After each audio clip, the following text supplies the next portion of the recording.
profesor con mucha experiencia, así que estoy seguro que será un seminario que nos dé muchos aprendizajes. Les deseamos mucho éxito y bueno, bienvenido, maestro Edgardo. Dejamos en usted la palabra. Gracias, gracias. Creo que también hay una maestra que no puede entrar, creo, ¿verdad? Sí, la maestra Mónica, así es.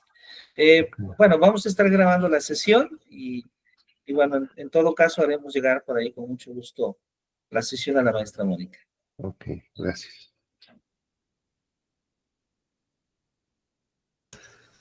Entonces, saludo al maestro Humberto, a la maestra María Teresa, al maestro Mario. ¿Cómo están? Buenos días, maestro. Muy bien, muchísimas gracias. Maestro Humberto, ¿cómo se encuentra? Buenos días, maestro. Muy bien, gracias. Sí, muy bien. Maestro Mario nos dice buenos días. Gracias. Pues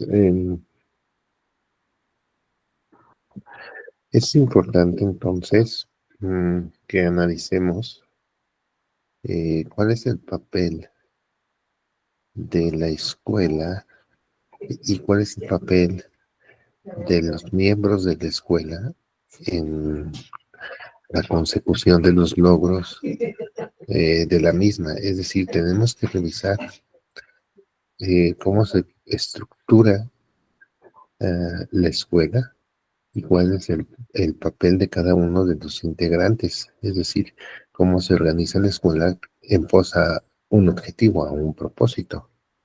Entonces, para tener eso bien claro, necesitamos nosotros darnos cuenta, ¿sí?, de cuál es el papel que juegan pero, cada uno de los miembros de la escuela en la consecución de sus fines. Pero entonces, cabe entonces reflexionar sobre cuáles son los fines de la escuela, cuáles son los fines de la comunidad de aprendizaje, porque en pos de eso es que se tiene que organizar precisamente también el trabajo en la misma. Entonces voy a compartir una presentación, me dicen si la pueden ver. Permítanme un segundo.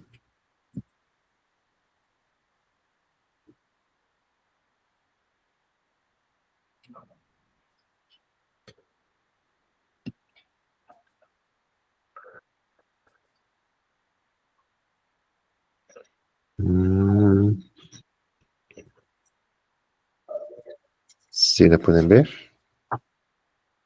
Sí, doctor. ¿Sí se ve? Ok. Entonces, es importante cuando nosotros revisamos las nuevas tendencias educativas que nos fijemos precisamente que gran parte de los cambios que tiene que haber en educación parten precisamente de la concepción que tengamos nosotros de lo que es la escuela y qué es lo que se tiene que hacer ahí y cómo nos vamos a organizar precisamente para poder lograr que sucedan o que se cumplan con los objetivos. Entonces, para ello es muy importante tener claro cuál es el modelo pedagógico, porque a partir del modelo pedagógico va a ser la manera como nos vamos nosotros también a organizar en la escuela. Creo que alguien quería entrar. Sí, la maestra Mónica, creo que ya estamos completos. ¿Cierto? Sí, buen día, Buenos doctor, días. buen día a Sí. todos. Hola, buenos días. Entonces partimos de esta reflexión que se le atribuye precisamente a Aristóteles. Es enseñar no es una función vital porque no tiene el fin en sí misma. La función vital es aprender. Entonces aquí es muy importante porque en realidad aquí nos está dando una cierta visión sobre lo que es el proceso de enseñanza-aprendizaje, en el sentido de que el aprendizaje, tomado desde el punto de vista de la teoría aristotélica, digamos que como es parte inherente al ser humano, es como una parte de su desarrollo biológico, es decir, es algo es una cuestión orgánica que si te brindamos el ambiente adecuado,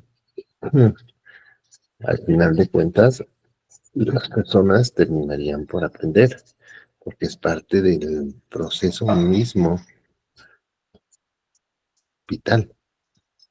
En cambio, enseñar no tiene un fin en sí mismo. ¿Qué significa? Que el fin, el para qué enseñamos, el qué enseñamos, sí depende de un contexto cultural, social, de una intencionalidad que va más allá del sujeto que va a aprender. Es decir, el acto de enseñar no es neutro, tiene un trasfondo, porque no es una función en sí misma del organismo, ¿sí? Es decir, es donde entra precisamente toda la parte social y el qué queremos enseñar, para qué queremos enseñar.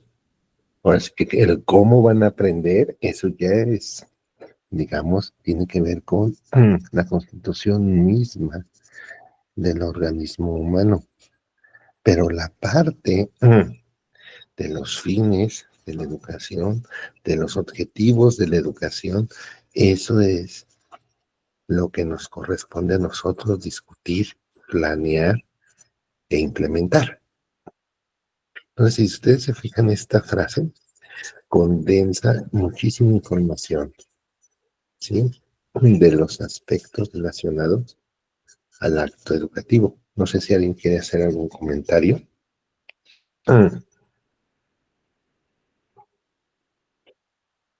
¿No? Continuamos entonces.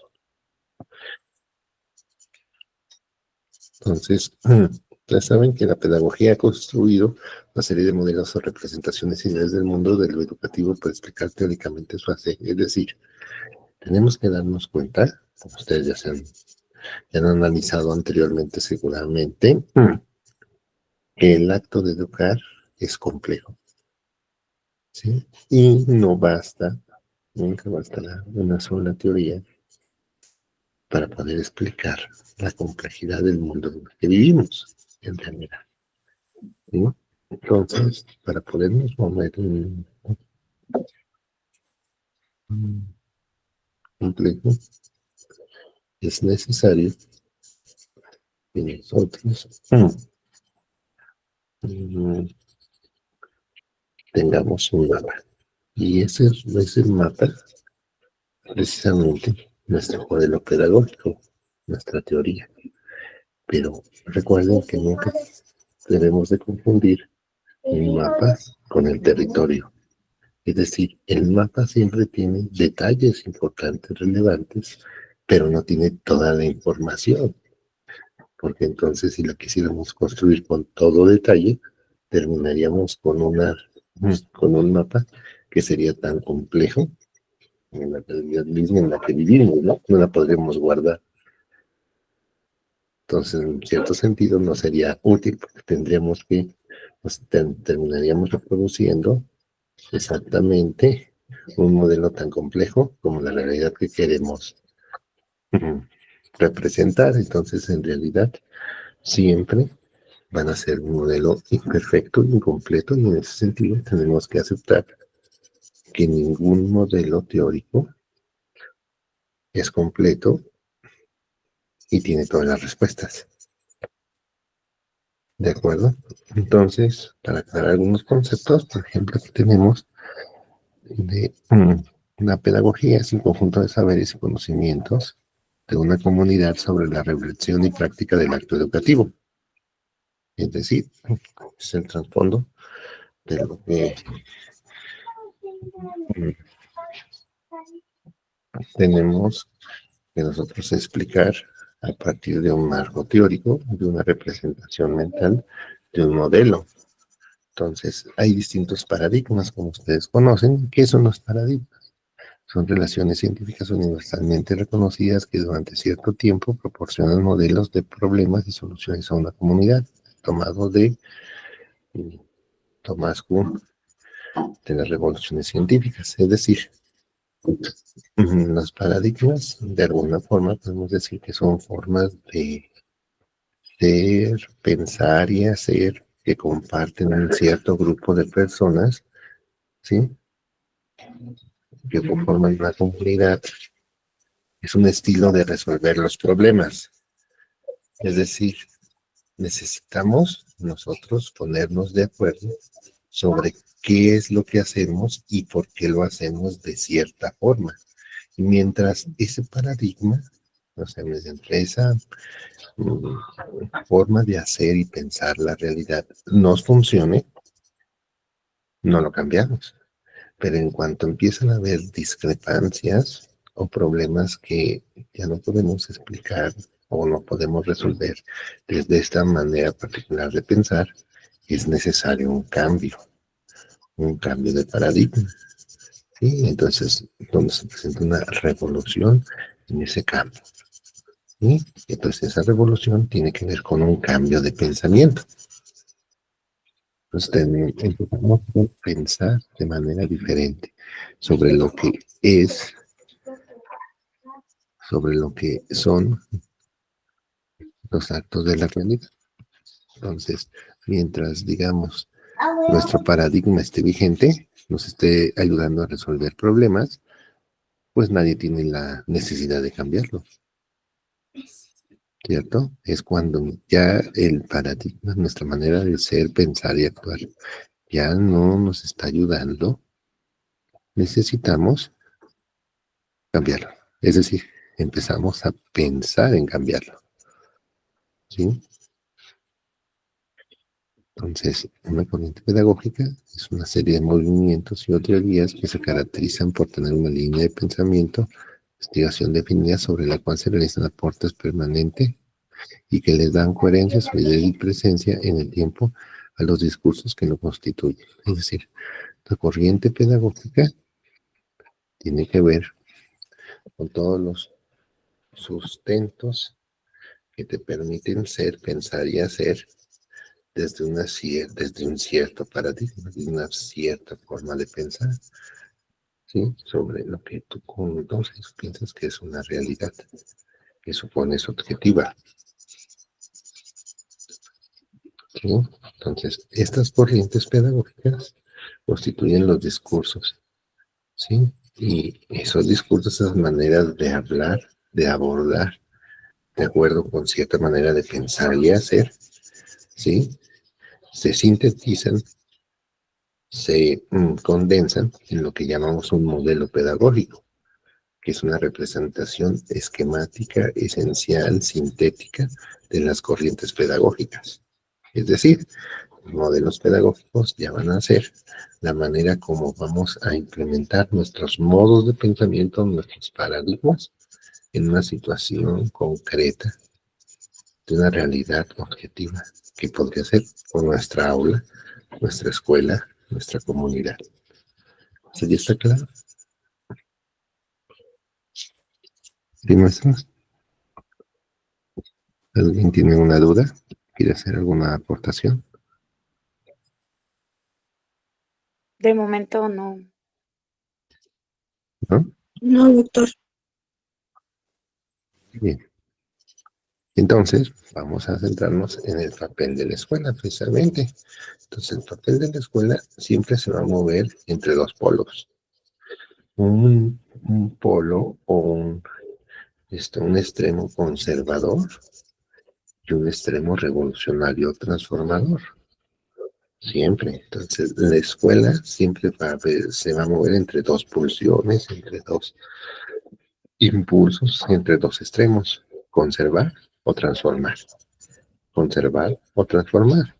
Pero entonces, desde el paradigma de la escuela inteligente, es decir, pensando en la escuela como un organismo vivo, que toma decisiones de acuerdo a ciertos objetivos, ciertos fines, tenemos que elegir inteligentemente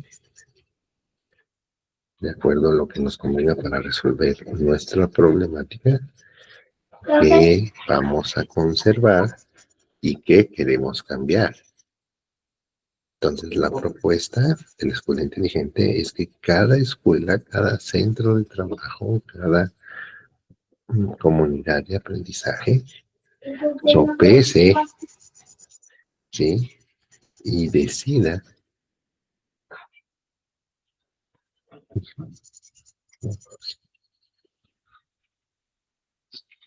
¿sí? Qué es lo que quiere cambiar y qué es lo que quiere conservar.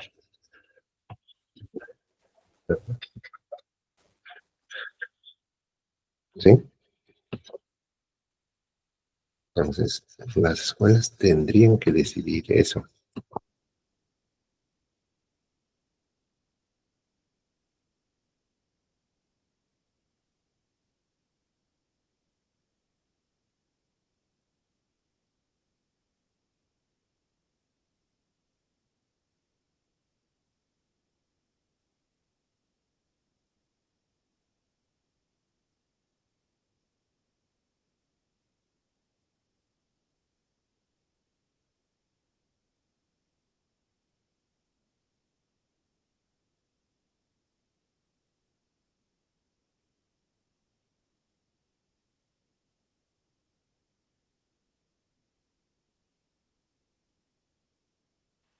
Ya no se escucha, doctor. Sí. Entonces, en ese sentido, estamos diciendo cuál es el papel de la escuela en el sistema educativo o en la consecución de los logros educativos. Entonces, la escuela sería como la célula fundamental, precisamente donde se van a materializar, ¿sí? Los logros, los cambios y los procesos. Entonces, a nivel de escuela, aquí no estamos entrando a nivel de escuela, no a nivel de aula, porque digamos pues que al final de cuentas debe de haber una congruencia y una estructura que sea coherente, independientemente de todas las aulas que conforman la escuela, tienen que tener un objetivo, porque forman una escuela. No cada salón es una escuela, sino todos los salones, ¿sí? Todos los grados conforman, ¿sí? Un ente que es como si fuera un organismo, ¿cierto? Entonces tienen que jalar para el mismo lado. Es por eso que es importante que haya coherencia y que se compartan misión y visión de la escuela por todos los maestros y todos los miembros de la comunidad, porque al final forman un solo cuerpo, que es la escuela. Entonces, la escuela es fundamental, ¿sí? Que nos demos cuenta que se mueven entre estos dos grandes polos, estos dos grandes impulsos, el conservar y el transformar. Entonces, la escuela, por una parte, sí es conservadora, claro, porque, porque algo tenemos que conservar. No podemos cambiar todo, por lo menos, ¿qué vamos a conservar? Pues el idioma en el que estamos hablando, las tradiciones, la cultura, las costumbres, porque de buena fuente, pues es en la escuela donde las personas, ¿sí? Se empiezan a asimilar a una sociedad, ¿no? Empiezan a aprender a vivir en sociedad, porque ya aprenden desde antes. Digamos que el niño empieza a aprender desde que nace, ¿sí? Pero es en la escuela en donde empieza realmente ya a asimilarse y a aprender a convivir con otros como él, que no forman parte, en principio, de su núcleo familiar, ¿no? Entonces, ¿qué es lo que queremos conservar? ¿Qué es lo que queremos cambiar? Y entonces, eso nos va a generar una cultura organizacional. Entonces, el concepto de cultura organizacional, que es importantísimo dentro de la gestión de la administración escolar, ¿sí? Tiene que ver con eso, saber qué quieres cambiar y qué quieres conservar. O sea, qué es lo que te hace fuerte. Eso no lo vas a cambiar. Eso lo tienes que preservar. O sea, qué es lo mejor. Entonces, una propuesta ideal sería, quiero conservar lo mejor. Pues sí, pero la pregunta es, ¿y qué es lo mejor? ¿Cierto? ¿Y qué quiero cambiar? ¿No? ¿Qué es lo que quiero cambiar? ¿Qué es lo que hay que transformar? ¿Qué es lo que ya no quiero más? Entonces, si tú te fijas, esto es importantísimo, ver que entonces la escuela es un equilibrio. Es decir, la sabiduría, siguiendo el pensamiento aristotélico, entonces también estaría en un punto medio, ¿sí? Entre lo que queremos cambiar y lo que queremos conservar. Entonces, si tú te fijas, la escuela es un centro de reproducción, pero también es un centro de transformación, ¿cierto? Entonces, aquí la pregunta que te tienes que hacer tú, obviamente, vamos a ver más adelante, liderados por el director, porque ese es el director, porque él dirige los procesos, ¿cierto? Pero cada uno de nosotros tenemos que estar empapados, ¿sí? Sobre qué es lo que queremos lograr, qué es lo que queremos hacer, qué es lo que queremos cambiar y qué es lo que queremos conservar. ¿De acuerdo? Entonces, la escuela, por un lado, es un espacio de reconstrucción social que posibilita la construcción o reconstrucción del conocimiento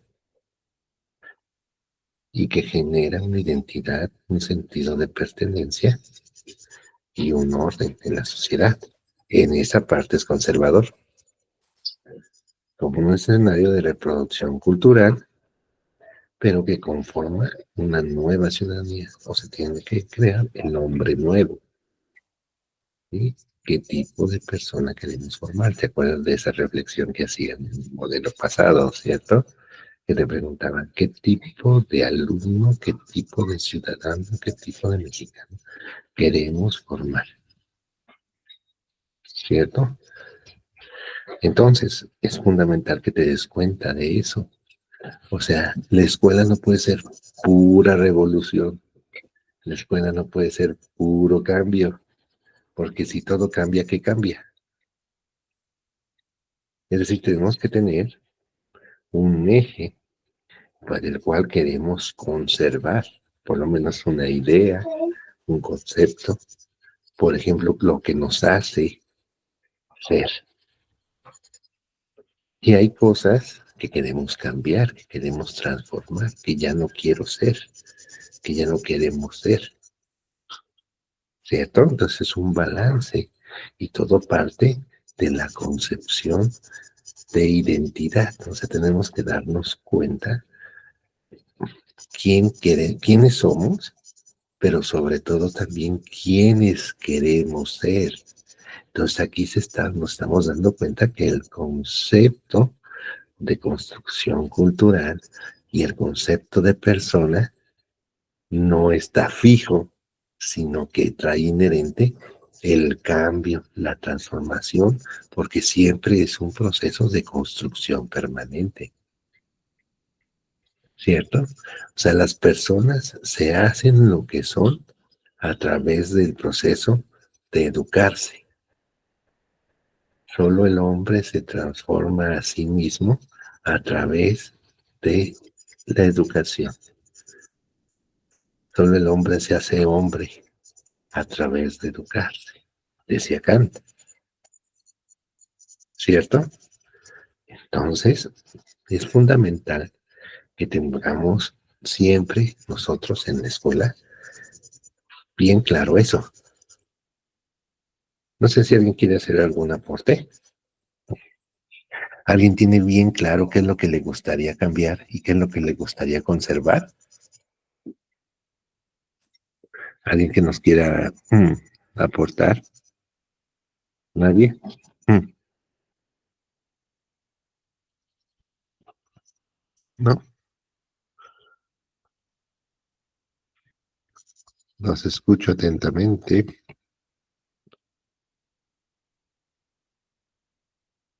¿Alguien? Sobre nuestro papel en la escuela, maestro, como qué nos gustaría cambiar, Podría ser, sí. o bueno, o en sí de la institución.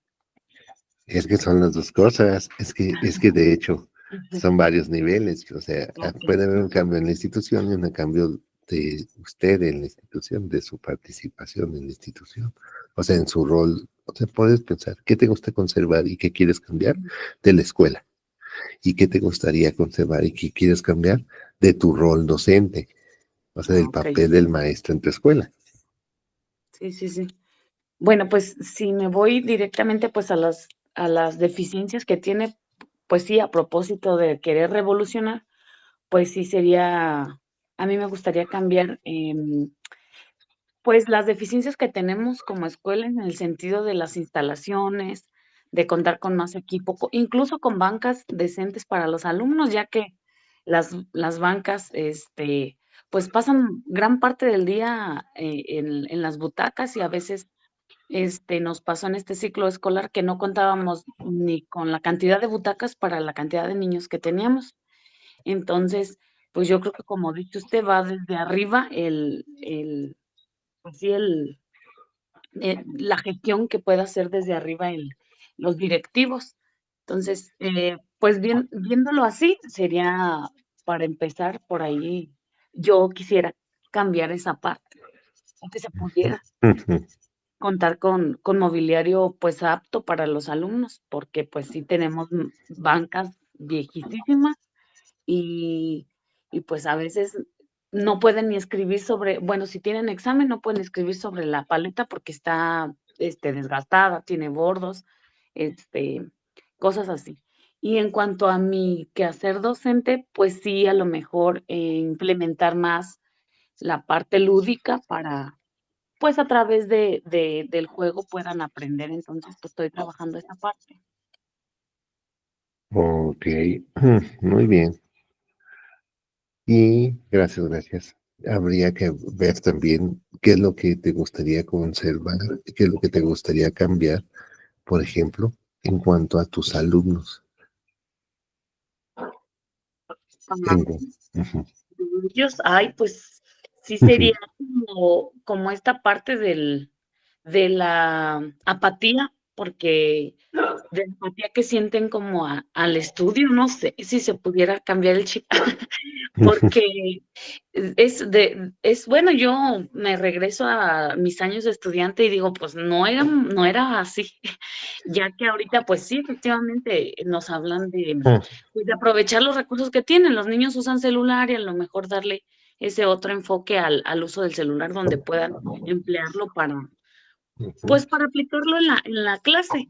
Entonces, les llama mucho la atención estar jugando en el celular, em, pues sí, a lo mejor, ven en el estudio como algo que tienen que cumplir, no como un espacio o una oportunidad para el conocimiento.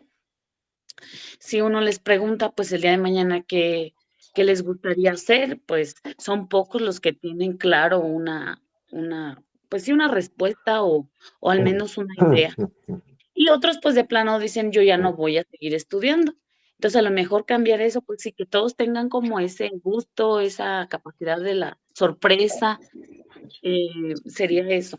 No sé si estoy bien o o es muy por encimita. Pues no, seguramente hay muchas o algunas otras cosas que le gustaría cambiar, ¿cierto? Pero de hecho eso va a ser parte de las actividades que vamos a realizar. Pero la idea es esa, siempre pensar. Pues gran parte también del trabajo que tendría que hacer en el seno de los consejos técnicos tiene que ver con eso. Es un espacio de reflexión primero, a través de la identificación de los objetivos, ¿sí? Y de la misión y visión de la escuela, ¿sí? Y de lo que ya sabemos, de la lectura de la realidad, todo lo que nos dicen ahora de la nueva escuela mexicana, pero en realidad es eso. es pensar en función de quiénes somos, de a dónde queremos ir. En diseñar las estrategias que nos permitan, ¿sí?, resolver las problemáticas que hemos detectado en el seno de nuestra comunidad. Pero siempre es trabajando entre estos dos polos, ¿no? Logrando ese equilibrio entre lo que queremos cambiar y lo que queremos conservar en pos del logro de nuestros objetivos. ¿De acuerdo? Entonces, eso es muy importante. Y en realidad, ese papel en la escuela, en el factor de conservación y transformación social, podemos implementarlo a través de este esquema. No sé si ya se los había mostrado. En realidad, que es un pequeñísimo croquis, ¿sí?, de tu modelo pedagógico. Es decir, es tu mapa esencial que tienes que tener tú bien claro siempre que implementes algo a nivel micro o macro de diseño de planeación, de políticas educativas o de la planeación didáctica de tu clase, ¿sí? O del diseño institucional de tu escuela, de tu institución educativa, ¿sí? Cuando haces tu plan de desarrollo, ¿cierto? A nivel macro, meso o micro, que cuando tú haces tu planeación, tienes que tener claro aquí ahora sí como dice, tu norte, tu brújula. Si no tienes clara esta brújula, es fácil que te pierdas. Pues a mí me gusta mucho este esquemita. Si te fijas, te puedes mover en cuadrantes, en regiones, y cada una de esos cuadrantes y esas regiones da lugar a preguntas, ¿cierto? Y las respuestas a esas preguntas te van a dar mucho más claridad al momento de implementar, ¿sí?, tus políticas o tus estrategias, ¿sí? ¿Sí? En los distintos niveles de lo educativo. Entonces, aquí es muy importante que te des cuenta, que tenemos al menos dos dimensiones. Aquí es un mapa 2D, ¿cierto? Déjame ver si puedo rayar. No me deja rayar. Por alguna extraña razón no me deja rayar, pero tenemos el eje vertical que va de arriba a abajo, el eje horizontal que va izquierda a derecha. Entonces, si tú te fijas, el eje vertical es el de las personas, es el de los sujetos, ¿cierto? Por un lado tienes quién educa y arriba tienes a quién se educa, ¿sí? Es decir, el alumno y el maestro. Uh-huh. Y en el eje, ese es lo que se llama el eje personal. Pero tenemos otro eje, que es el eje material. Es el eje material. Son objetos. Pueden ser objetos físicos, pero también pueden ser objetos teóricos, ¿cierto? Abstractos. ¿Sí? Y ahí son los recursos, que digamos que son concretos, ¿no? Y tenemos los contenidos, que pueden ser pues ideas abstractas, ¿sí? Pero al final de cuentas son objetos. Entonces tenemos tonos materiales, ¿cierto? Entonces nuestro modelo pedagógico consta de dos dimensiones, la dimensión personal y la dimensión material. Y a través de la interacción de esos dos ejes surgen los cuadrantes, ¿cierto? Entonces, en el primer cuadrante tenemos el propósito, es para qué. El para qué de la política o el para qué de la actividad o el para qué del acto educativo. Depende de que estás diseñando en lo macro, en lo micro, en lo meso. El para qué de la escuela, ¿cierto? Entonces el director tiene que tener claro este mapa para su escuela y el maestro tiene que tener claro este mapa para su aula y luego el mapa para cada una de sus actividades, ¿cierto? Es decir, esta brújula tiene que ir orientando el acto educativo de acuerdo a qué, a las concepciones básicas primarias de lo que es ser persona, ser cultura, ser hombre, ser sociedad, es decir, para qué, por qué educamos, lo que antes se conocían como los principios filosóficos, ¿no? Que rigen el plan y programa de estudios. Los principios filosóficos son las preguntas, son las respuestas a las preguntas profundas que tienen que ver con la filosofía, la sociología, ¿sí? La antropología. Es decir, el concepto de persona, qué persona queremos formar, ¿sí? ¿Qué sociedad queremos, en qué sociedad queremos vivir, ¿cierto? ¿Cómo es que nos vamos a regir? ¿Qué tipo de cultura queremos crear? ¿Cierto? Entonces eso está en el centro, fíjate. Esa es la intersección de los dos ejes, el eje material y el eje personal. ¿Cierto? Que tiene que ver con tu concepción de persona, con tu concepción de mundo, con tu concepción de objeto, con las preguntas más profundas, más filosóficas, están aquí en el centro, ¿no? Entonces vemos que precisamente el centro de todo modelo pedagógico son preguntas filosóficas, preguntas sociológicas, preguntas ontológicas, si tú quieres verlo así también. Es decir, tiene que ver con un proceso de reflexión de la realidad, de reflexión de la realidad. Entonces, a partir precisamente de qué corriente pedagógica, qué paradigma va a salir. Entonces, a partir de cómo estamos pensando que es el hombre, cómo estamos pensando que es el niño, o cómo queremos que sea el niño, cómo estamos pensando, ¿sí? Que debe ser la sociedad, o que debe ser la familia, o que es el proceso de cultura, nuestros conceptos de cultura. Entonces así vamos a contestar las preguntas, ¿no? Porque ese es nuestro marco filosófico del cual vamos a partir, ¿cierto?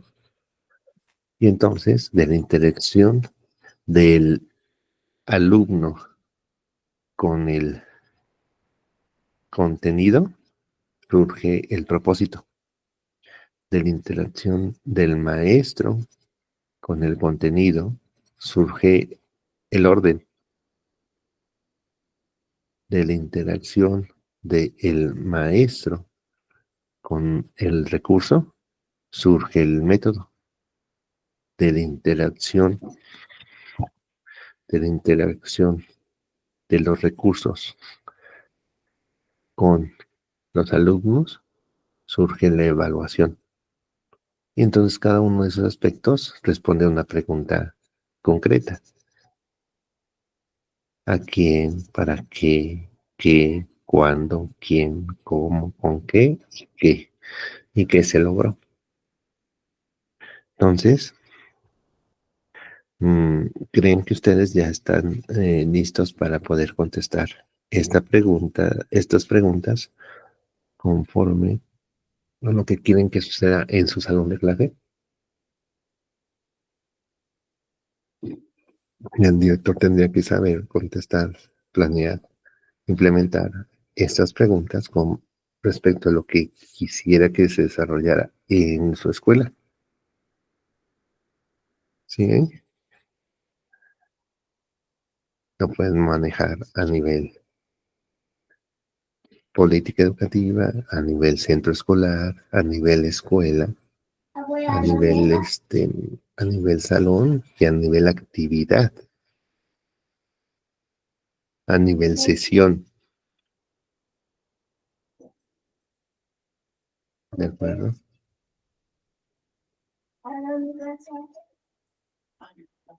¿Sí?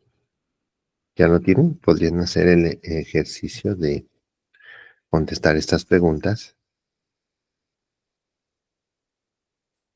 ¿De acuerdo? ¿Quieren que lo dejemos pendiente como actividad de tarea o quieren hacerlo aquí?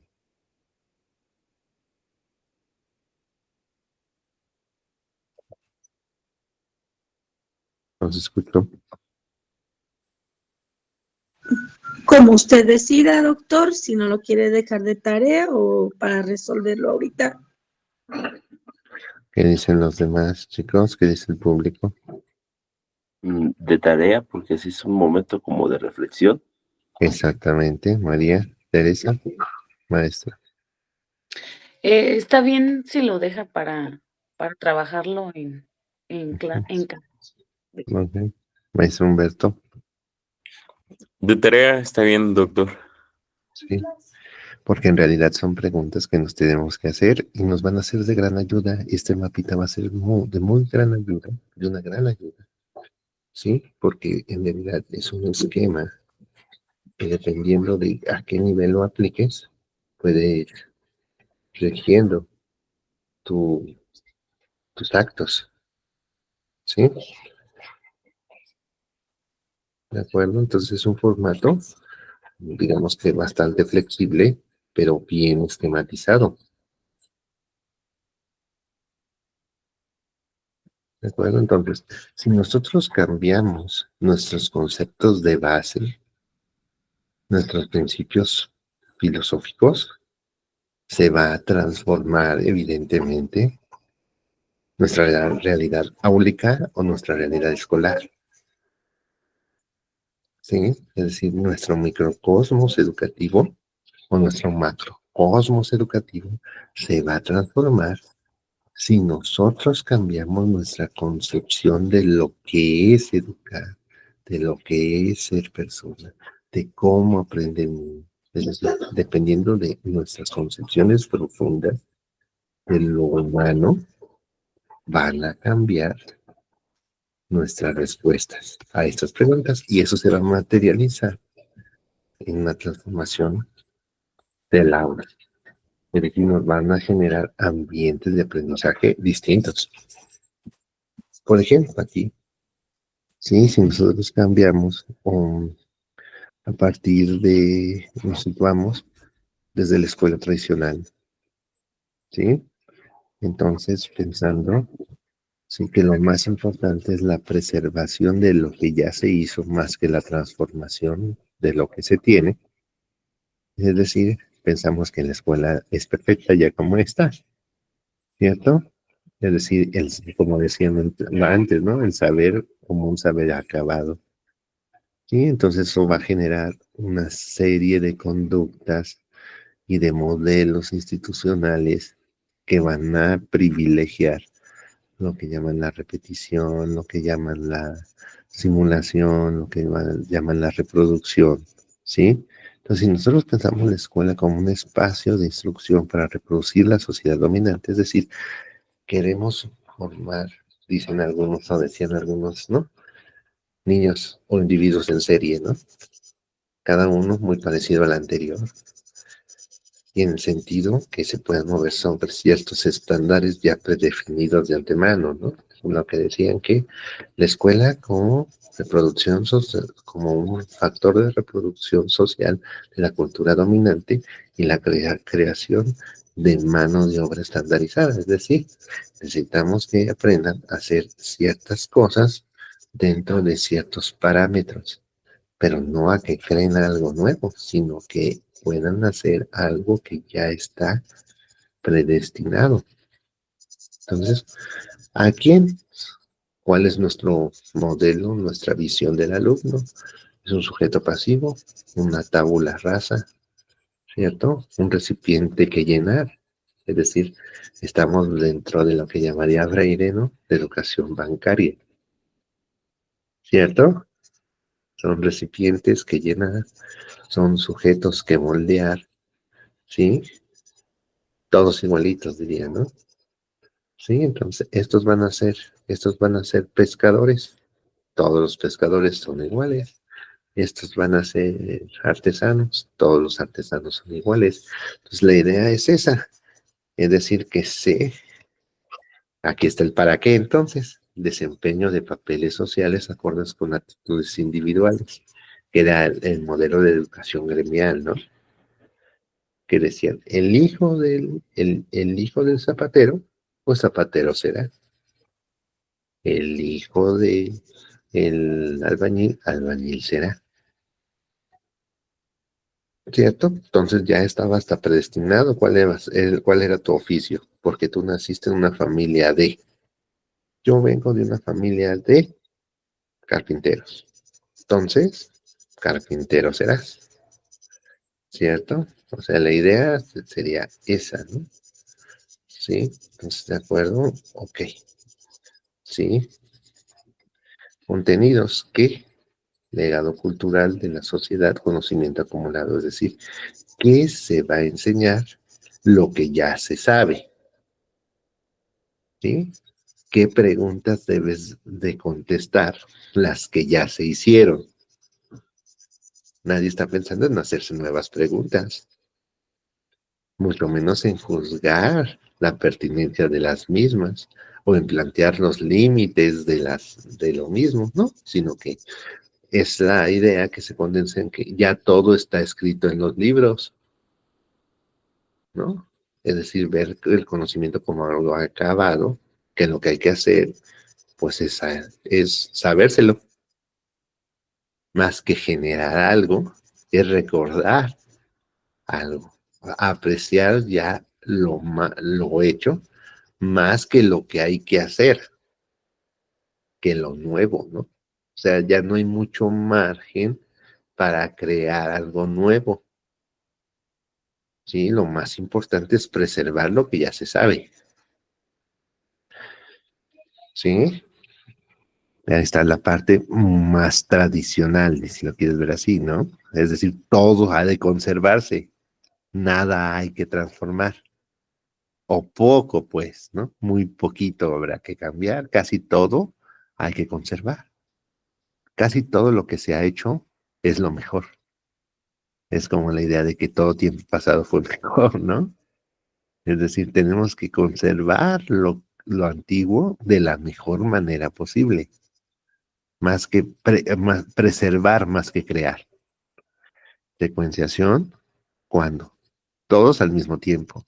O sea, la idea de que todos los niños de 5 años aprenden más o menos al mismo ritmo, ¿no? O sea, la idea de llevar el ritmo promedio del grupo. O sea, que no se habla como ahora de respetar los estilos y los ritmos de aprendizaje. Aquí el ritmo es el ritmo de la clase. ¿Y quién lo pone? El profesor. Hay un ritmo de la clase. Ni te adelantes ni te atrases. Sigue el ritmo de la clase. Porque luego tenemos también que los que se adelantan o los que tienen un ritmo mayor empiezan a tener un choque, un problema, ¿no? Dentro del modelo tradicional, porque se están saliendo del script. Hay un ritmo en la clase, ¿no? El que se adelanta también o el que va a otro ritmo empieza a ser un factor, digamos, disruptivo ahí, ¿no? O sea, todos los niños de la clase tienen que aprender al mismo ritmo, ¿no?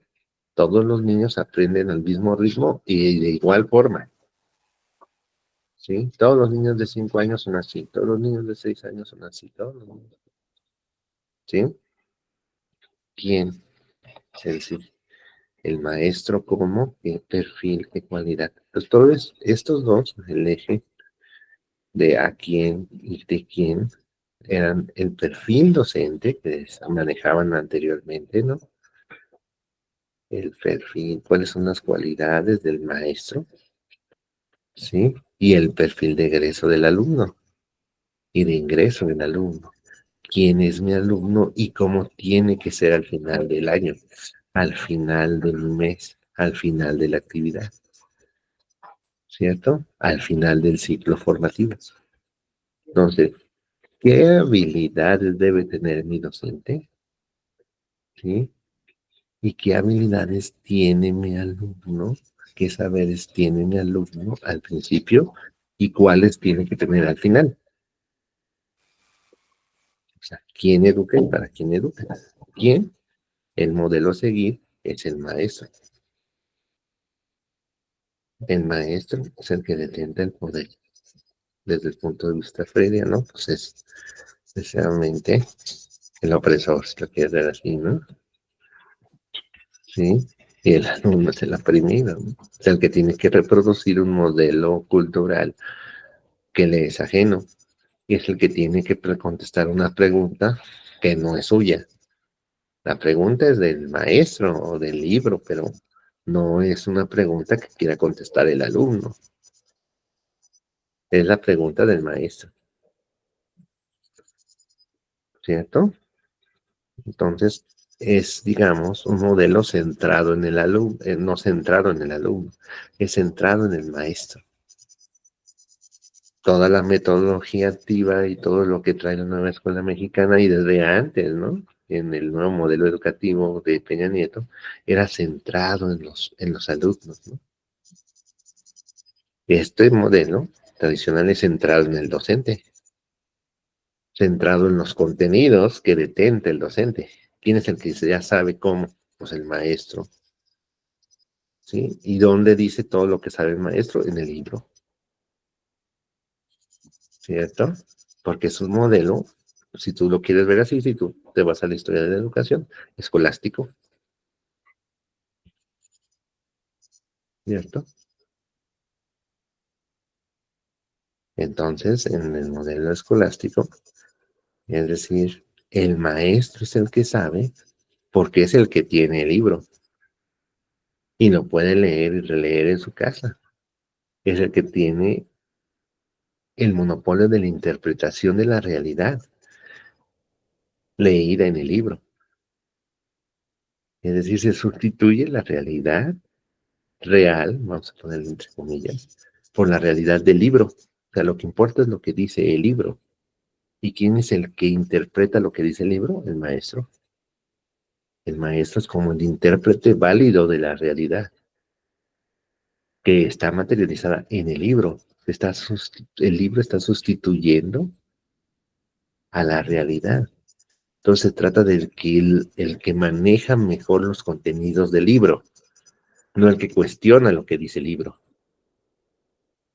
Porque el que cuestiona lo que dice el libro está desafiando la autoridad del libro y del maestro.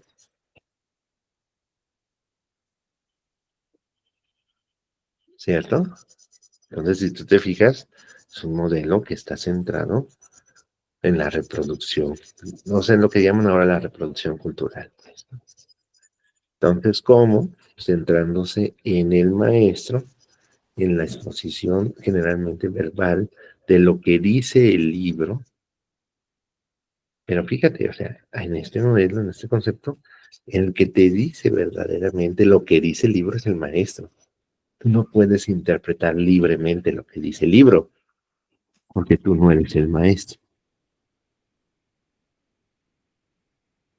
¿De acuerdo? Entonces dicen una transmisión del conocimiento, entonces en ese sentido, a lo más que puedes aspirar es a la reproducción perfecta de lo dicho. Es decir, lo dice tal y como lo dijo el maestro. No le movieron ni una coma, no le cambiaron ni un punto. Entonces, en ese sentido, el mejor alumno sería aquel que podría repetir sin equivocarse y de memoria y de corridito lo que dice el libro. Es el que puede repetir la interpretación del maestro. Aquí está. Entonces, ¿cuál es el recurso básico? ¿Con qué? Con el libro. Es decir, está centrado en el texto guía. Era la idea precisamente de la guía MIM, la guía mágica, etcétera, etcétera. Es decir, que seas capaz de reproducir, ¿sí?, lo que dice el libro con la visión del maestro y de interpretarlo de acuerdo a la interpretación que ha hecho el maestro. Entonces, no quiere decir que todo esto esté mal, pero es una visión. Aquí la idea, como escuela inteligente, tú podrías decir, bueno, de esto, ¿qué me gustaría conservar? ¿Y qué es lo que me gustaría cambiar? Por ejemplo, a mí me gustaría cambiar, pues que se estudie la realidad, no se estudie un libro, o no solo un libro, sino que se contraste el libro con la realidad objetiva. O sea, que no sustituya, pues, ahora le llaman ustedes en la escuela mexicana, la lectura de la realidad con la lectura de un libro, sino que se complementen, ¿cierto? Entonces ya no podría haber solo un libro, sino podría haber muchos libros, incluso buscar libros que se puedan contraponer. Pero bajo este contexto, si tú tienes, o sea, dices, no, o sea, ¿cómo no? Es que ese libro dice otra cosa, mejor que no lo lean. No, al contrario.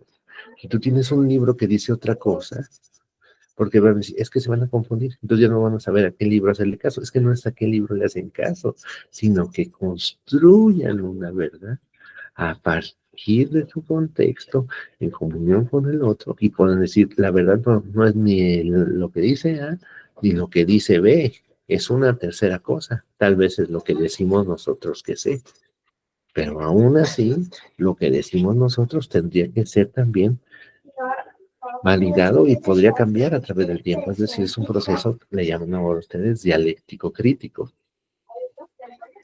Entonces, bajo este contexto, el modelo dialéctico crítico no tendría sentido porque ya está el libro, ya hay algo que hay que aprender de antemano, ya hay unas preguntas que están hechas y que hay que contestar. Entonces, no solamente la pregunta está hecha, la respuesta también.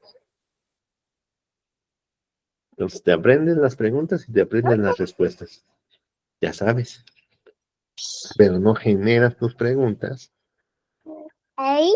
y buscas tus propias respuestas.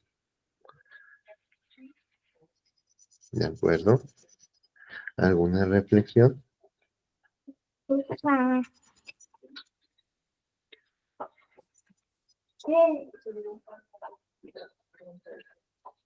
¿No? ¿Les gusta el modelo tradicional contemporáneo? ¿Le harían alguna adecuación? En algunas ocasiones lo han aplicado. Piensan que se sigue aplicando, por eso es modelo tradicional contemporáneo con pregunta, ¿no? Es decir, es tradicional, pero al mismo tiempo subsiste en nuestras escuelas, ¿no? Aunque digamos que no. Entonces la pregunta sería, ¿qué tan tradicional somos a pesar de que estamos en la nueva escuela mexicana? ¿Hay algún componente tradicional en nuestra escuela? ¿O ya la transformamos totalmente? Ya la deconstruimos. Y ya estamos desde el paradigma de, ¿cómo se llama? De la decolonización. Cuéntenme, los escucho.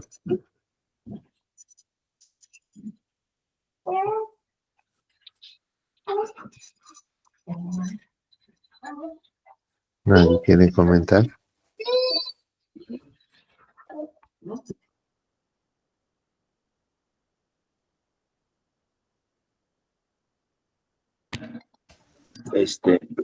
Bueno, creo yo, escuchando esta información, que se sigue aplicando en todas las escuelas, bueno, al menos en la mía, en mi práctica incluso, algunos elementos se siguen trabajando. Creo yo que de todos los métodos, de todos los enfoques que hay y los modelos, siempre hay algo positivo, algo negativo. Lo ideal sería como rescatar la parte positiva, ¿no? Pero creo que, aunque se sigue en los medios, ¿no? Que la nueva escuela mexicana, que trabajar desde la comunidad y con la comunidad, se sigue aplicando este modelo, o lo seguimos aplicando como maestros. Pues sí, ¿no? Es que ahora resulta que quieren convertir a libros sin recetas en el libro de recetas, ¿no? No, o sea, ese es el punto, ¿no? O sea, el punto es hasta qué grado de lo que vamos a ver podemos llegar a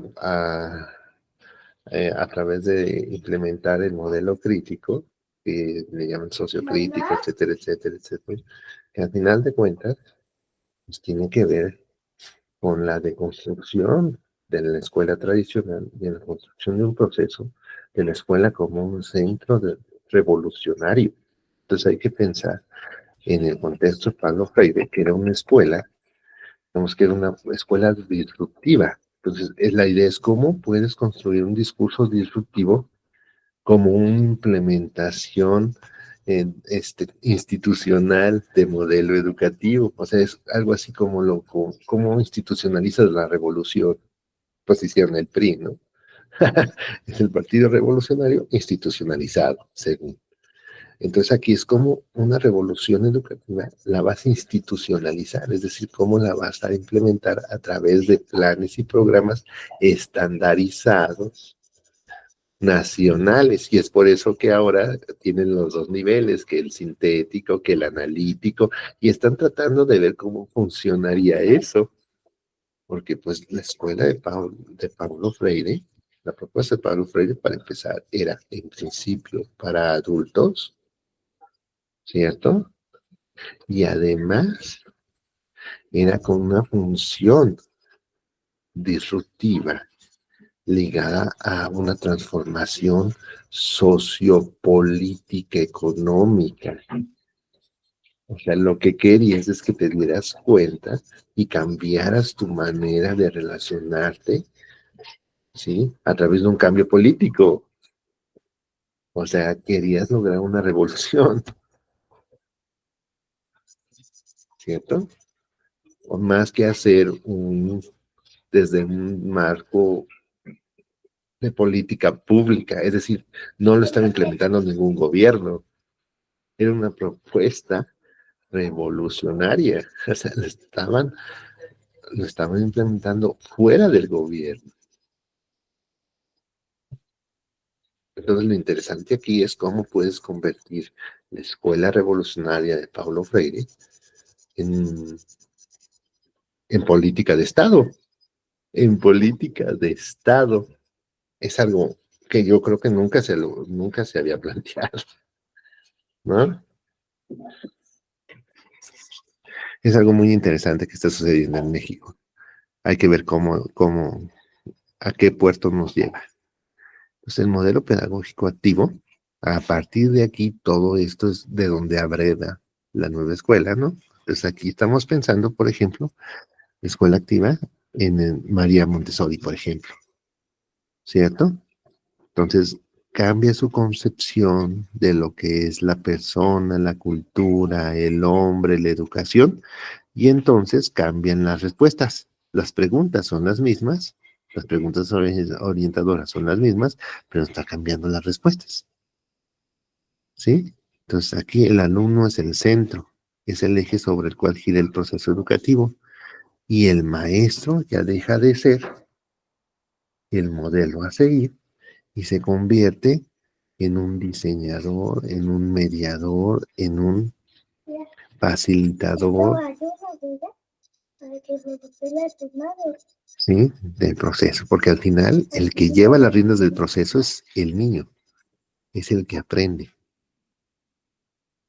Entonces, ¿qué te queda a ti? Motivar al niño, diseñar un ambiente de aprendizaje para que el niño aprenda. Motivar al niño, ¿sí? ¿Sí? A través, por ejemplo, de la intervención. ¿Cómo vas a intervenir? En el diseño, mira.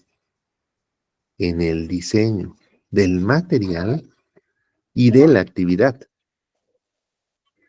Entonces hay que diseñar el material y diseñar la actividad para que el alumno pueda aprender. ¿Para qué? ¿Para qué voy a enseñar? Para la vida. ¿Sí? Es decir, ya queda mucho más abierto, ¿no? Porque entonces, ¿quién es el que vaya? El interés y el interés y la necesidad del niño por aprender. más que lo que tú quieras enseñarle. Que la naturaleza y la vida deben de ser estudiadas en la vida misma, a través de lo de centros de interés, es decir,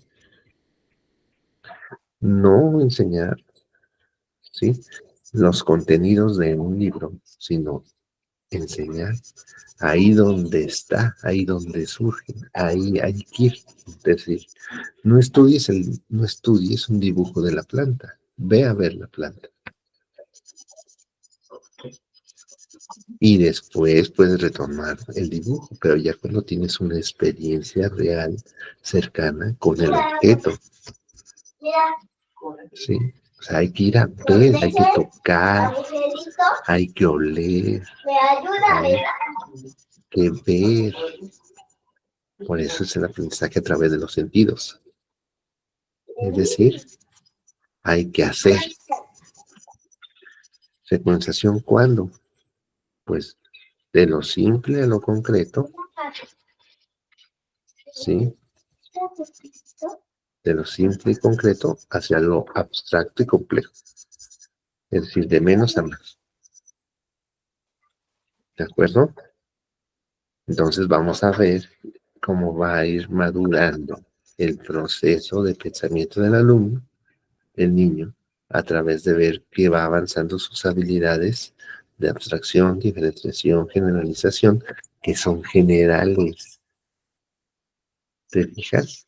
Entonces lo que importa sí es el proceso, más que el contenido en sí, más que se aprendan algo, sino que interactúen y a partir de ahí generen mayor calidad en los procesos. Es decir, aquí lo que se pretende es que el alumno eventualmente vaya haciendo mejor las cosas, vaya generando un mayor grado de complejidad de pensamiento y también un mayor grado de apropiación, por ejemplo, de un patrón de movimiento, ¿sí?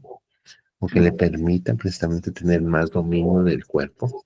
Es decir, se va viendo cómo es un proceso de acompañamiento en la maduración. Si tú te fijas, aquí se está viendo un proceso de crecimiento.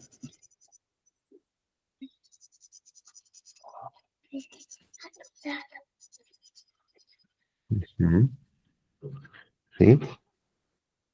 Entonces aquí, ¿quién es el docente? El docente debe ser alguien que cuida, en el sentido que prevé un ambiente de aprendizaje para que eventualmente el niño, a partir de una interacción directa y de un interés real, vaya aplicando el concepto, como ahora se dice, de la metacognición, es decir, reflexiones sobre su propio hacer y su propio pensar, y al final eso impacta en esto, abstracción, diferenciación, generalización, es decir, mejores procesos de acuerdo a estándares que son fijados por los mismos miembros de la comunidad.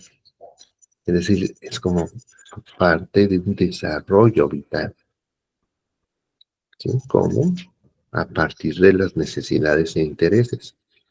¿Sí? Manipular es aprender, primicia del sujeto y de su experiencia. Entonces, si tú te fijas, aquí el maestro deja de ser el protagonista. Los protagonistas son los niños y lo que ellos hacen con los objetos de su entorno. Es decir, los niños manipulando los objetos de aprendizaje. Es así como va a surgir el conocimiento.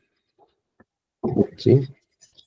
¿Con qué? Útiles diseñados para los estudiantes, es decir, darte cuenta, conocer a tus estudiantes y diseñar materiales que sean acordes con su proceso y su grado de maduración. Entonces, si tú te fijas aquí, esto cambia totalmente porque la escuela activa no se centra en un libro ni en un maestro, sino se centra en los alumnos y en lo que ellos hacen. Por eso María Montessori, el método Montessori en realidad se llamaba el método científico. Ese es el método pedagógico científico y se abrevió como el método Montessori, pero decía, si quieres diseñar o quieres saber cómo aprende el niño, ve al niño, estudia al niño, comprende al niño.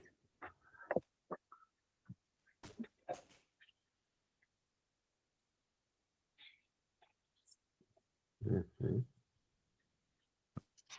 No sé si alguien quiere hacer una apreciación de esto. ¿Algún comentario? ¿No?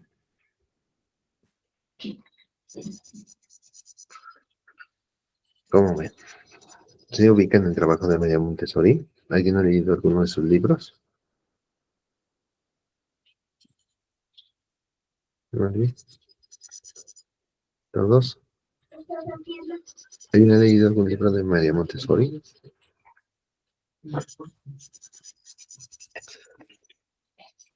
Yo no, doctor. ¿Han visto la película? Ah, No, tampoco. tampoco.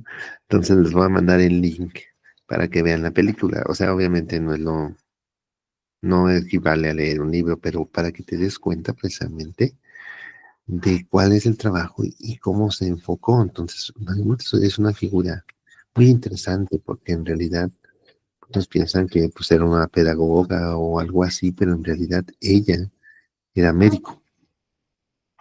Su formación principal era médico. Estudió medicina, fue la primera mujer que estudió, que logró el título de doctor en medicina en Italia.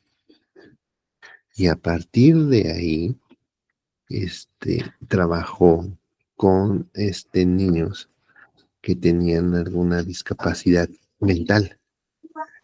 Y a partir de su trabajo con esos niños, generó digamos, una metodología, un método, y dijo, si con este método los niños que tienen una problemática logran aprender y hacer cosas que jamás pensaron que podrían hacer,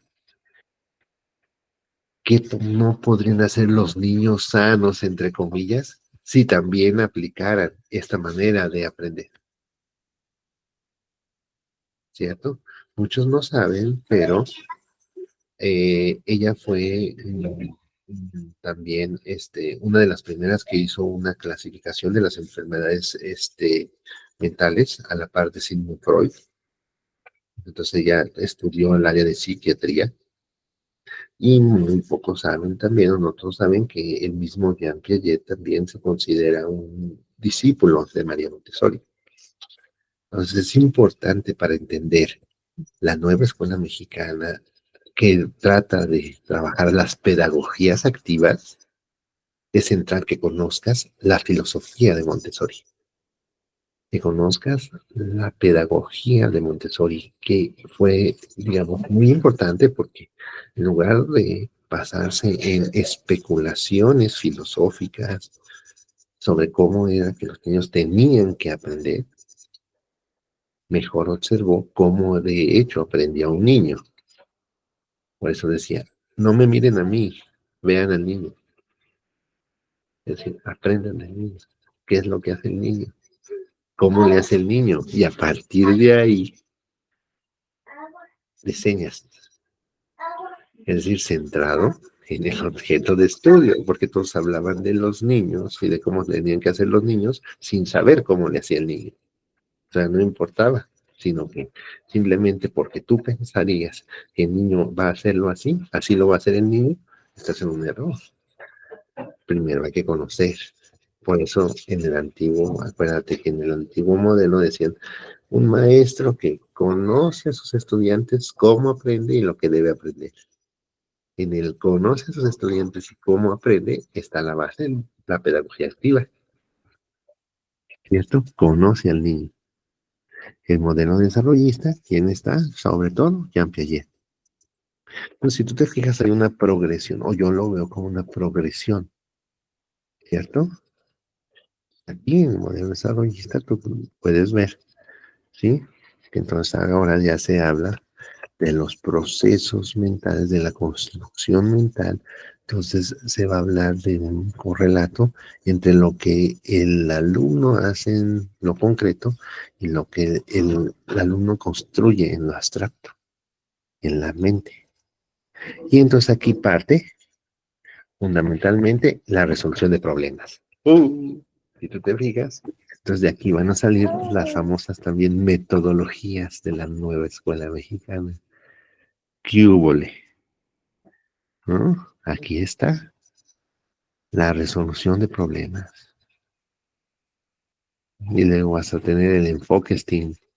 Entonces, si tú te fijas, todo esto parte de distintos modelos pedagógicos, ¿sí? Que ahora les están asociando, más o menos, dicen ellos, de manera natural a ciertas problemáticas, a ciertos contenidos.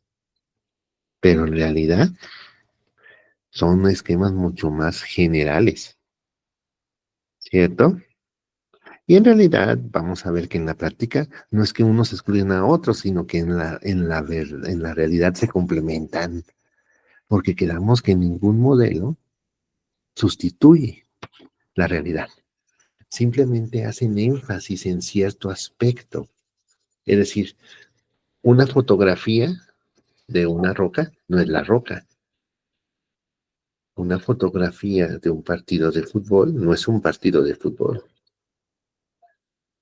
¿Cierto? Es decir, cada uno de los modelos hace énfasis en ciertos aspectos de la realidad, pero no la contienen por completo, si no, no tendrían sentido ninguno de los otros modelos y no hubieran surgido. Entonces surge porque hay algo que trasciende la capacidad predictiva explicativa del modelo. Entonces, si a mí me preguntas, no es que uno sea más verdadero que el otro, sino que más bien son complementarios, porque la realidad es compleja y hay fenómenos que en realidad son complementarios. Es decir, el modelo desarrollista, desde mi punto de vista, no sustituye al modelo pedagógico de la escuela activa, sino que la complementa, ¿cierto? Es decir, el aprendizaje activo a través de la experiencia sensorial no invalida la enseñanza por resolución de problemas, sino la potencia. ¿Sí me explico?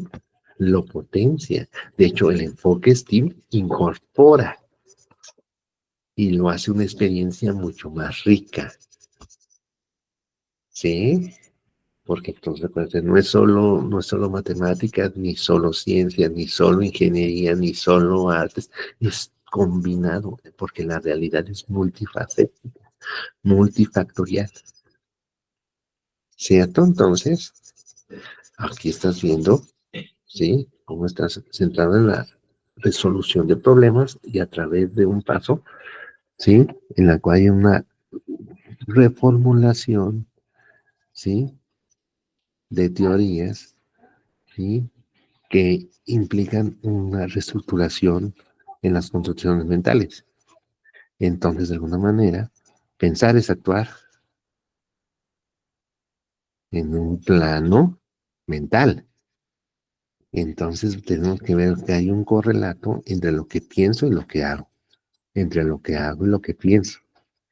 Entonces, las estructuras mentales forman un proceso clave aquí, porque cuando tú resuelves un problema, realmente,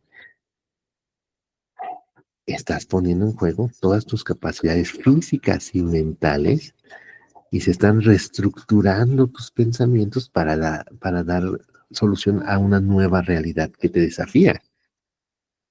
Y entonces tú aprendes en la medida en que puedes ajustar tus pensamientos a la nueva información que te da la realidad cuando actualizas la resolución del problema. Entonces aprendiste. ¿Sí? Entonces viene la idea del desafío cognitivo, que te acuerdas que trabajabas en base al libro de desafíos matemáticos. Hay un conflicto cognitivo. Entonces, el problema tiene una importancia pedagógica porque te desafía. Es decir, te desafía quiere decir que te demanda que empieces a pensar de una manera diferente, a desarrollar una estrategia distinta que ya no se adecua a lo que tú sabías o a como tú lo hacías, porque si no ya no sería un problema, sería un ejercicio y ya tendrías la respuesta.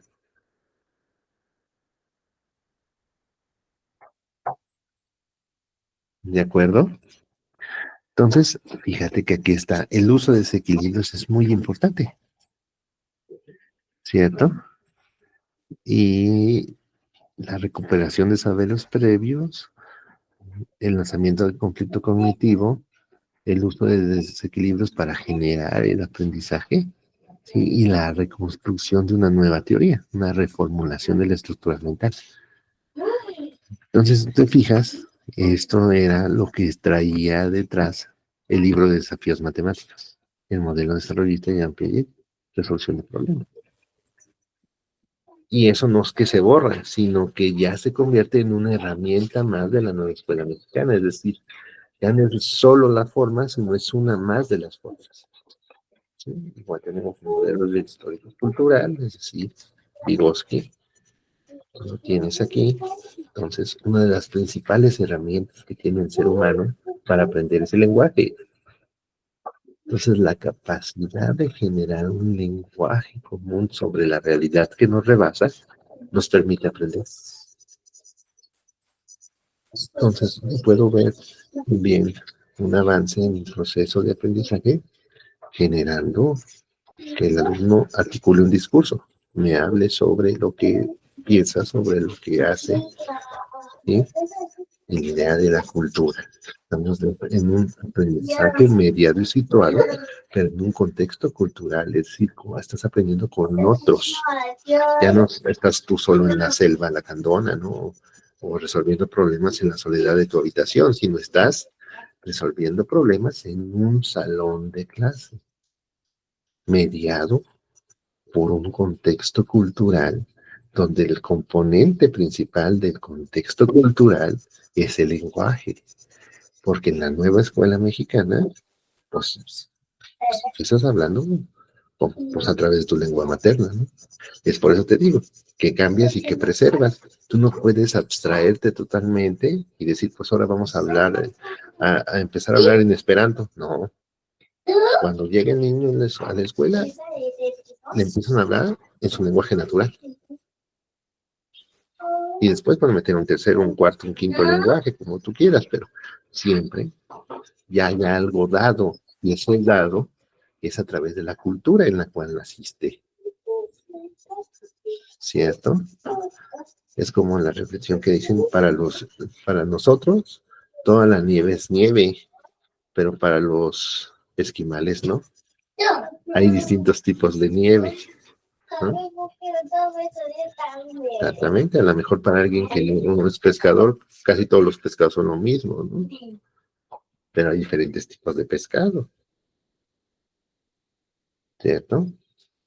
Entonces, en la medida que nosotros podemos ver que hay un proceso de maduración y de avance, podemos ver también que hay que va cambiando también la manera en la que nosotros hablamos sobre los objetos que conocemos. Entonces, es un aprendizaje mediado por la cultura. ¿A través de qué? Pues del lenguaje nomás. Es la principal herramienta intelectual que tenemos. Porque el lenguaje es una herramienta intelectual. Porque el lenguaje es sobre todo mental, ¿no? Ya después se puede poner por escrito, pero es un proceso que surge a través de la mente. ¿Cierto? Entonces asociamos sonidos, palabras, letras a objetos. Eso tiene que ver ya con un proceso que ocurre en nuestra mente. Entonces es una herramienta intelectual. Fíjate, una de las principales herramientas intelectuales que tenemos como humanos es nuestro lenguaje. Entonces, en la medida en que el hombre empezó a tener un uso consciente de su lenguaje, se disparó el conocimiento. y la revolución científica, ¿cierto? Entonces es importante ver también que la capacidad que tengamos sobre el hablar sobre nuestros problemas, nuestra realidad con otros, es importantísimo para el aprendizaje. Y aquí lo tenemos también en el hecho de la zona del desarrollo próximo, que tú ya lo conoces perfectamente. Entonces, a veces la mejor manera de que alguien aprenda es que se lo explique otro niño, más que un maestro. Y es la famosa zona de desarrollo próximo. Entonces, a lo mejor con la ayuda del otro como él, puede que logre, ¿sí? Y aquí está precisamente también el papel del juego, ¿no? A través de las reglas, ¿no? Pues, si tú te fijas, hay muchos elementos que están perviviendo en la nueva escuela mexicana, pero se abrevan de aquí, de estos modelos. Entonces no es que uno sustituya al otro o que uno sea mejor que el otro, desde mi punto de vista, se complementan muy bien, ¿cierto? Y luego tenemos al que está teniendo mayor fuerza, que llaman como la raíz, ¿no? De todo esto, que es el modelo de la pedagogía crítica. Pablo Freire, tú ya lo tienes, ¿no?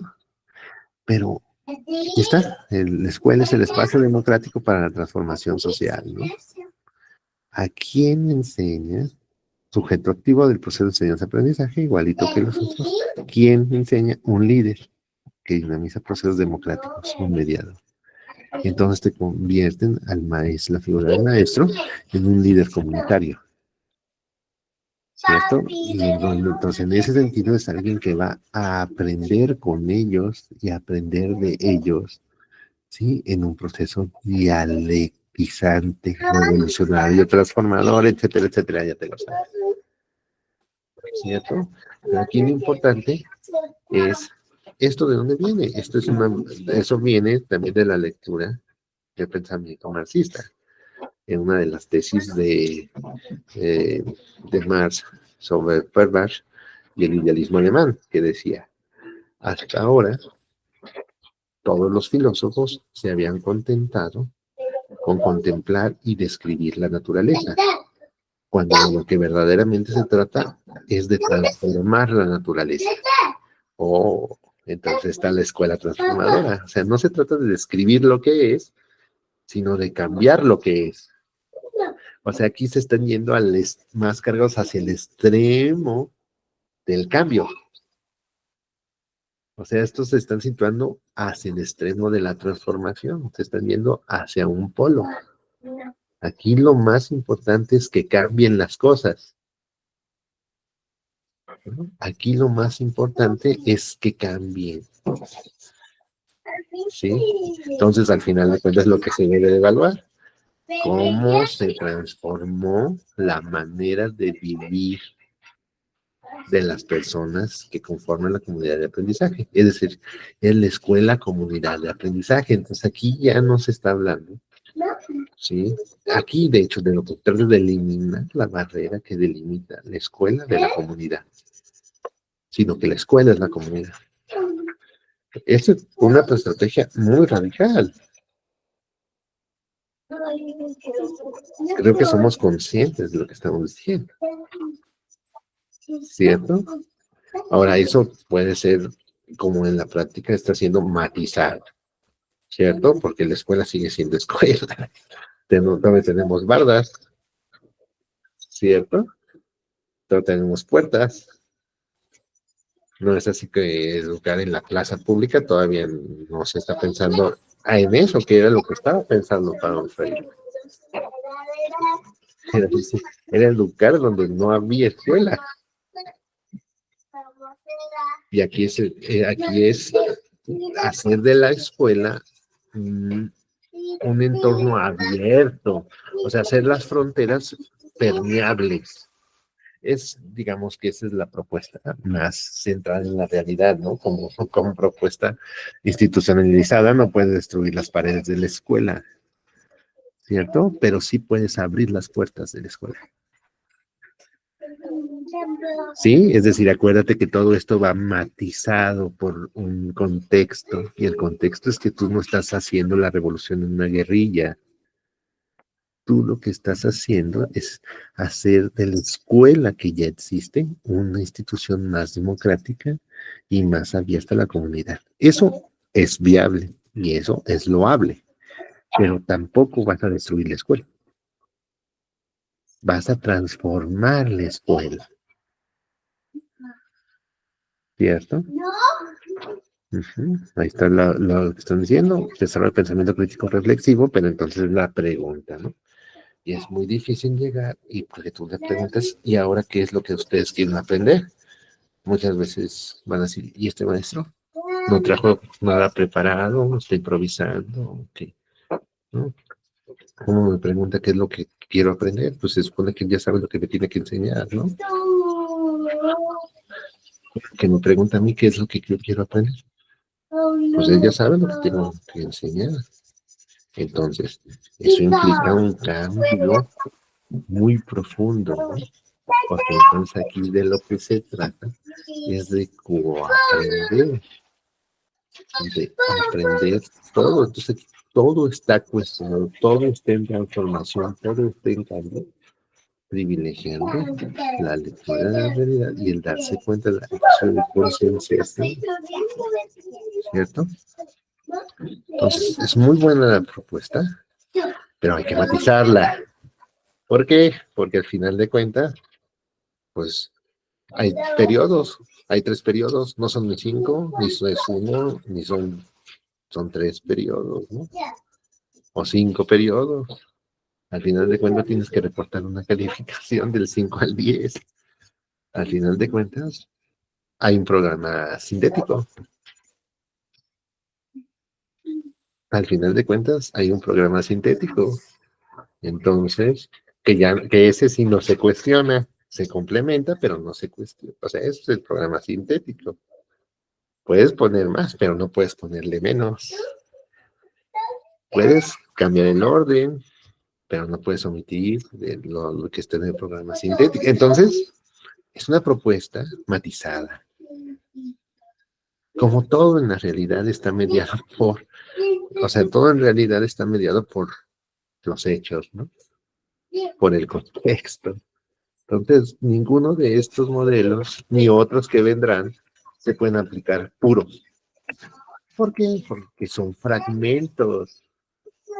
Ninguna fotografía sustituye a una película, sino son todas las películas, pero son todas las fotografías las que dan la sensación de movimiento en la película. Es decir, la propuesta es integradora desde mi punto de vista. ¿Cierto? Entonces la pedagogía crítica no va a sustituir a todo lo demás, porque sería como negar que el aprendizaje tiene una base biológica. Yo estaba viendo por ahí que estaban diciendo, no me acuerdo, no quiero decir quién ni cómo, pero estaban diciendo que Piaget ya no aplica y que ya no es necesaria la neurociencia. Es decir, todo lo que importa es saber que estamos en un medio cultural y que podemos cambiar todo. Podemos cambiar todo, pero a lo mejor no podemos cambiar la manera como funcionan las neuronas. Eso no lo podemos cambiar. A menos que cambiemos nuestro ADN. Pero de entrada, es negar que hay un sustrato biológico que posibilite el aprendizaje, es negar un fragmento de la realidad. Entonces están cayendo en una postura dogmática. Estás negando la realidad, estás diciendo que no eres un ente biológico. Entonces, ¿qué serás? Lo que sí es cierto es que no solo eres un ente biológico, no solo eres eso, pero sí eres eso. Estamos cayendo en un falso, en un extremo, en una falsa concepción y en un extremo contrario a lo de Descartes, digamos. Descartes te decía, pues, eres una mente, ¿cierto? Que está atrapado en un cuerpo. No, eres una mente que surge de una serie de procesos físico-químicos emergentes pero tiene una base biológica. Ahora sí que como quien dice, ¿no? Si se muere el cuerpo, pues se muere la mente también. No es que ya se murió el cuerpo y entonces la mente se queda ahí pensando otro rato y pues, no.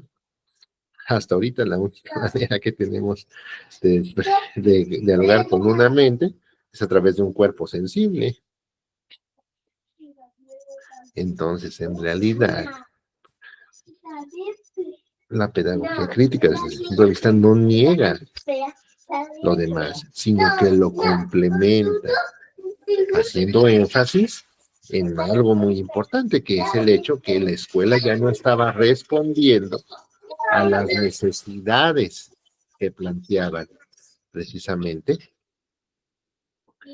¿sí?, la sociedad o las comunidades. Pero eso no niega lo demás. Entonces hay que ser muy cuidadosos de esto, porque si no podemos caer incluso en el dogmatismo. Ya hay dogmatismos en todos lados, ¿cierto? Es como las posturas dogmáticas, desde mi punto de vista, lo que hacen en realidad es que imposibilitan el crecimiento, la evolución. Si tú solamente te casas con algo y piensas que eso es la verdad absoluta y nada que te den, nada que te digan pueden cambiar, entonces cuestiónate sobre esa verdad, porque en realidad estás cayendo al contrario. Sería aplicar la pedagogía crítica de manera dogmática, es dejar de ser críticos, ¿cierto? Estás cayendo en un sinsentido, estás imponiendo por dogma algo que tiene que ver con la reflexión. ¿Sí me estoy explicando? ¿Sí me estoy explicando? Es decir, abusados con las imposiciones dogmáticas. Date cuenta que el mapa nunca es el territorio. El mapa es solamente un instrumento para guiarte. ¿Cierto? Entonces, la actividad, pues es, tú vas a llenar tu mapa. ¿Cierto? Tú vas a responder tu mapa. ¿Sí? Vas a generar tu propio modelo pedagógico de tu realidad áulica, de tu escuela. ¿Sí? Entonces necesito que me hagas el llenado del modelo pedagógico a nivel escuela y luego a nivel salón. ¿Está claro? ¿Sí? Sí, Ok. Entonces analizaríamos en la próxima clase el requisito de ambiente de aprendizaje. Les voy a mandar un video para que si tienen la posibilidad en la semana lo observen y puedan comentarme sus impresiones. ¿Les parece bien? Entonces serían dos tareas. Una sería el llenado del formatito a dos niveles, a nivel escuela y a nivel salón. ¿De acuerdo? Y el otro sería ver el video. ¿De acuerdo? Y me van a sí, decir. doctor. ¿Les parece bien? Sí, chicos, Sí, doctor. ok. Bueno, entonces estamos en contacto, maestros. Si quieren, ¿ya le tomaron captura o quieren que les mande la imagen? Yo sí lo tomé captura, Si no, la pero mando. También yo, doctor. Pero si Sí. puede mandar la imagen, le agradezco, gracias. Ok, sí. Entonces, todos están en el grupo, ¿verdad? De WhatsApp, para mandarles ahí Sí. no les voy a mandar el Sí. link porque el problema que tiene ese video es que está en una plataforma que estaba diseñada en Flash. Y como ya la mayoría de navegadores no tienen Flash, no lo abren, sale un error del sistema. Y entonces tienes que descargar un navegador especial que todavía trae Flash. Entonces, para evitar esos problemas, voy a ver si lo puedo descargar y se los mando, y no les mando el link, sino les mando el video. ¿De acuerdo? Gracias, doctor. De acuerdo, gracias. Hasta luego. Suerte. Que tengan un excelente fin de semana. Igualmente. Gracias, maestra, igualmente a todos. Hasta luego. Hasta luego. Bye. Aló. Estoy haciendo un ganado.